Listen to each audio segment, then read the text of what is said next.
सुबह के 7:30 बजे जब निधि स्कूल के लिए तैयार हुई तो चुपके से ऊपर मम्मी के बेडरूम में गई। धीरे से डोर सरकाया, देखा तो सारा सामान बिखरा पड़ा था। नीचे ड्राइंग रूम में आई, पापा सोफे पर बेसुध सो रहे थे।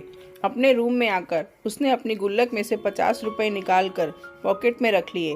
बैग उठाकर बस के लिए निकलने लगी तो सरोज आई। निधि बेटा, आलू का पराठा बनाया है, खा लो।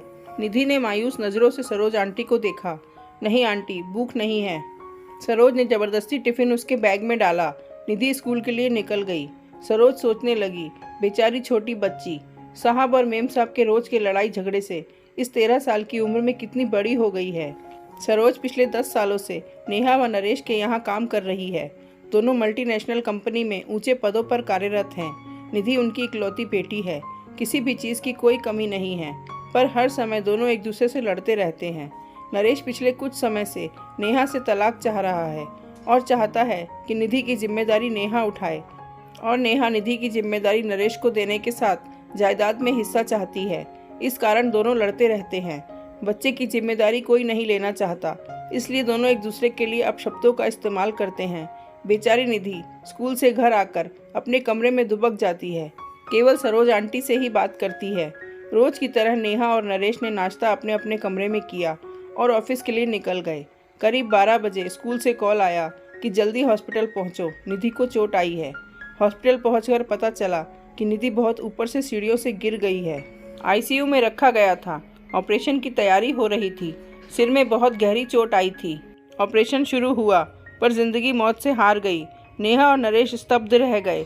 उन्हें ऐसा झटका लगा था कि अपनी सुध-बुध ही खो बैठे थे। निधि की दादी भी आ गई थी। बेटा बहू को देखकर नफरत से मुंह फेर लिया। पूछताछ हुई, टीचर स्टूडेंट्स सभी के बयान लिए गए। यही पता चला कि बैलेंस बिगड़ने से नीचे गिर गई। 13वां निबटने के बाद नरेश ने अपनी मां को रोकना चाहा, पर उन्होंने आंखों में आंसू भरकर कहा, तुम दोनों खूनी हो, तुम्हारी जिद मेरी पोती को खा गई।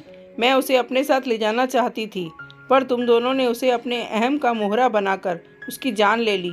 माँ चली गई। सरोज तब सदमे में थी। फिर उसने जैसे तैसे होश संभाला। नरेश और नेहा से कहा, मेम साहब, मैं अब यहाँ नहीं रह पाऊंगी। इस घर की दीवारें मेरी निधि की सिसकियों से भरी हैं। उसे मैंने कभी अपनी गोद में तो कभी छिपकर रोते हुए देखा है।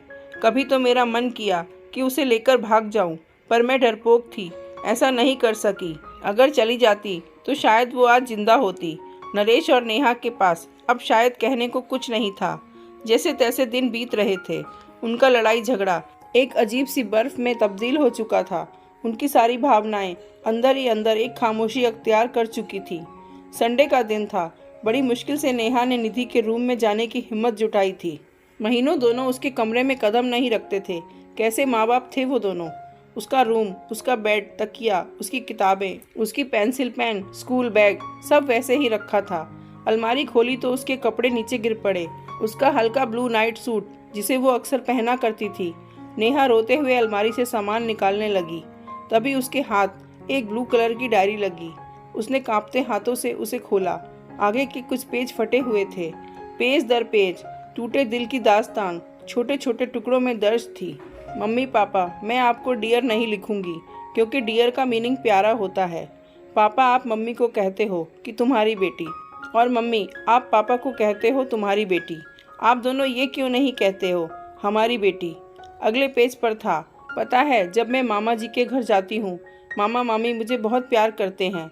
मामी अनु को जब प्यार से मेरा बच्चा कहती है तो मुझे लगता है कि क्या मैं प्यारी बच्ची नहीं हूँ।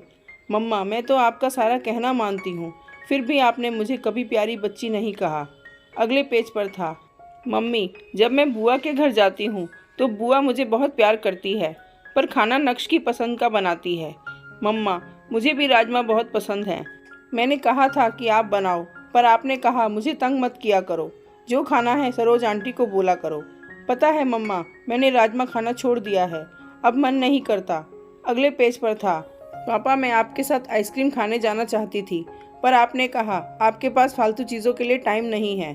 पापा, जब चीनू मासी और मौसा जी मुझे और विपुल को आइसक्रीम खाने ले जा सकते हैं, तो फिर वो क्यों नहीं कहते कि ये सब फालतू चीज़ें हैं। पता है मम्मी, मैं अपने घर से दूर जाना चाहती हूँ, जहाँ मुझे ये ना सुनाई दे कि मैं निधि को नहीं रखूँगी। जहाँ पापा के चिल्लाने की आवाज़ न सुनाई दे। पापा, अगर मैं बड़ी होती तो मैं आप दोनों को कभी परेशान नहीं करती, मैं खुद ही चली जाती। मैं तो आप दोनों से बहुत प्यार करती हूँ। पापा मम्मी, आप दोनों मुझे प्यार क्यों नहीं करते? एक पेज पर था, I love you Saroj aunty, मुझे प्यार करने के लिए, जब मुझे डर लगता है, अपने पास सुलाने के लिए, मेरी हर बात सुनने के लिए। और अंतिम पेज पर था, दादी आई लव यू, आप मुझे यहाँ से ले जाओ, आई प्रॉमिस कभी तंग नहीं करूँगी। नेहा डायरी को सीने से लगाकर जोर जोर से रो पड़ी। नरेश भी उसके रोने की आवाज़ सुनकर आ गया था। नेहा ने डायरी उसे पकड़ा दी। पेज दर पेज पलटते हुए उसके चेहरे के भाव बदलते जा रहे थे। वो खुद को संभाल नहीं पाया, जमीन पर बैठ गया। नेहा रोते हुए बोली, नरेश पता है, वो एक्सीडेंट नहीं, आत्महत्या थी, सुसाइड था। जिस रिश्ते को हम बोझ समझते थे, हमारी निधि ने उससे हमें आज़ाद कर दिया। नरेश, हम दोनों ने अपनी बच्ची का खून किया है। नरेश फूट फूट कर रो पड़ा। ये कहानी हर उस घर की है जहाँ माँ बाप बच्चों के सामने लड़ते हैं या घर टूट कर बिखरते हैं, और उसका सबसे बड़ा खामियाजा बच्चे भरते हैं। अगर आप अच्छी परवरिश नहीं दे सकते तो आपको बच्चे को जन्म देने का कोई अधिकार नहीं है। अच्छी परवरिश रुपए पैसे सुख सुविधाओं से नहीं होती। इसका मतलब ये है कि आप बच्चे की ज़रूरत के समय उसके कितने करीब हैं।